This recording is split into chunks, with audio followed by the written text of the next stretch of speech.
Dans le chaos de la tempête, le Diola a assuré le gros titre de l'histoire. Il giba sous bord et s'enfonce sous les vagues. Avec 15 cultures. Il adjuge ainsi la suprématie des catastrophes de la navigation civile mondiale en termes de nombre, avec 15 nationalités, 12 régions du Sénégal, la pire marée noire de l'histoire qui a laissé un paysage qui évoque la destruction des familles. Le plus gros mystère de cette histoire, c'est avec un décor macabre.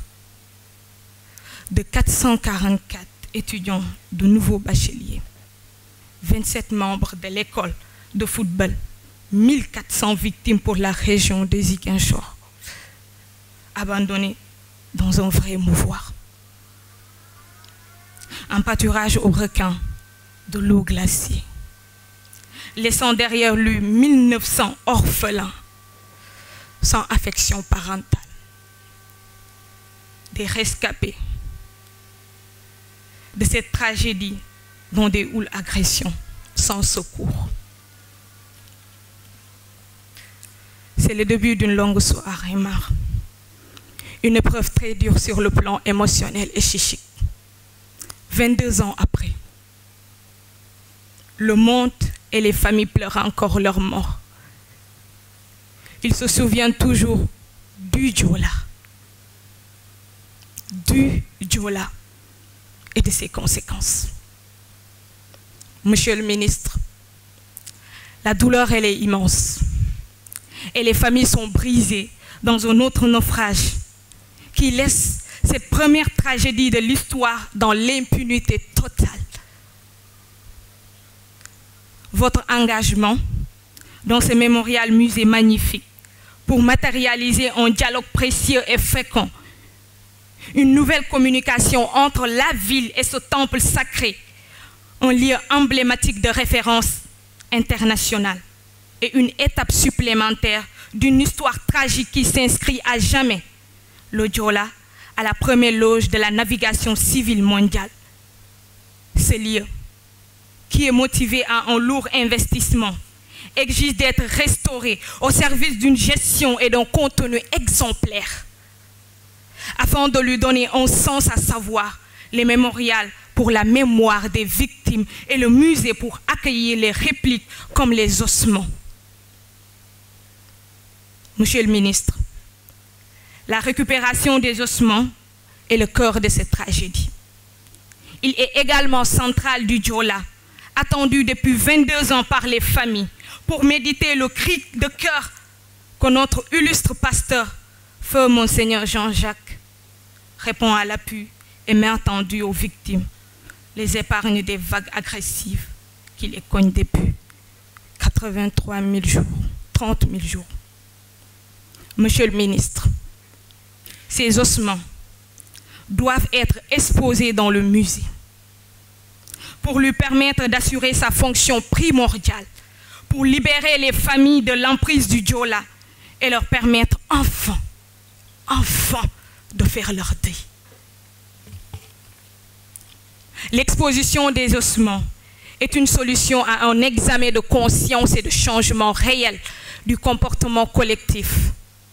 Par conséquent, le Diola, déjà inscrit dans l'histoire universelle des peuples, doit être enseigné dans nos établissements primaires, secondaires et universitaires pour former en équipe notre jeunesse de toute bonne œuvre autour des valeurs humaines et veiller à préserver la vie. Le Diola doit inspirer le Sénégal, et particulièrement sa jeunesse, servir de normes comportementales pour éviter l'immigration clandestine. Notre rôle de sentinelle nous oblige à interpeller notre jeunesse pour tenter de leur donner espoir, les encourager à s'investir pour le développement de notre pays. Nos pensées à toutes les victimes qui ont traversé ces épreuves. Monsieur le ministre, vous êtes une posture engagée digne de votre rang, une belle leçon de notoriété achevée et de management à enseigner. Votre présence ici s'inscrit à jamais dans l'histoire et témoin de votre diplomatie et de votre respect pour la mémoire de nos victimes, le Diola. Ils vous expriment solennellement là où ils sont, leur mille gratitudes et leur reconnaissance infinie. Grand-Père Pierre Atepa, le bâtisseur. Vous avez été un gouvernail du Diola et le refuge des familles a porté ce baume pluriel tant recherché dans nos cœurs meurtris. Muito obrigado d'avoir mis à votre disposition votre maison équipée pendant 10 ans pour les victimes du Diola. Monsieur Olivier Boucal, ministre de la fonction publique, et Madame Fatima Mbengue, directeur général de l'ONPN, vous êtes les deux autorités tant recherchées par les familles. Nous avons été séduits par votre degré de professionnalisme.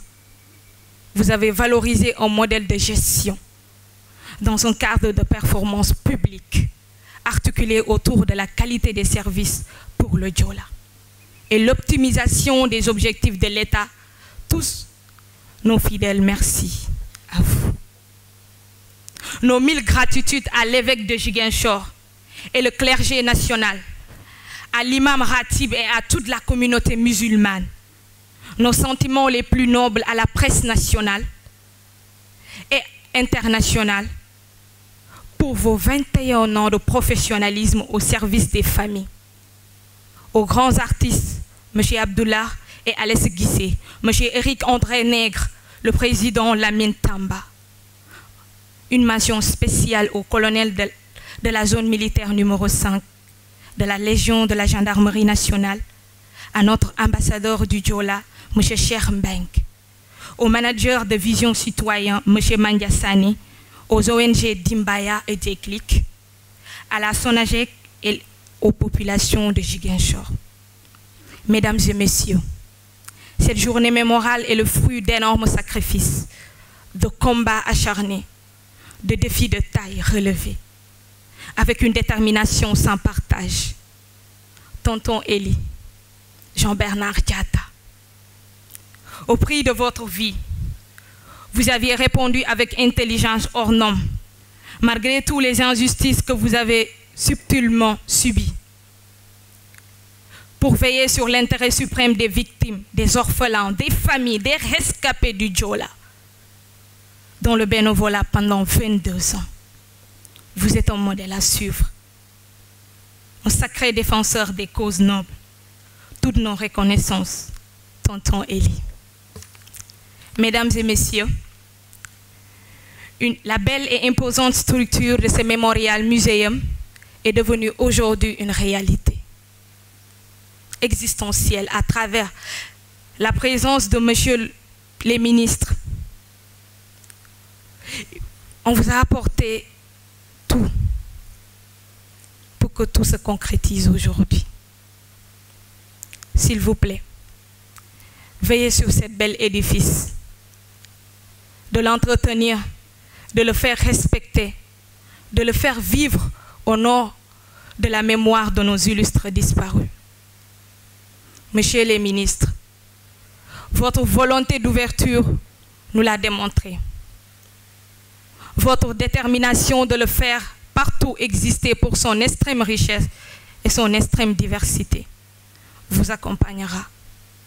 Que les prières d'Allah vous accompagnent.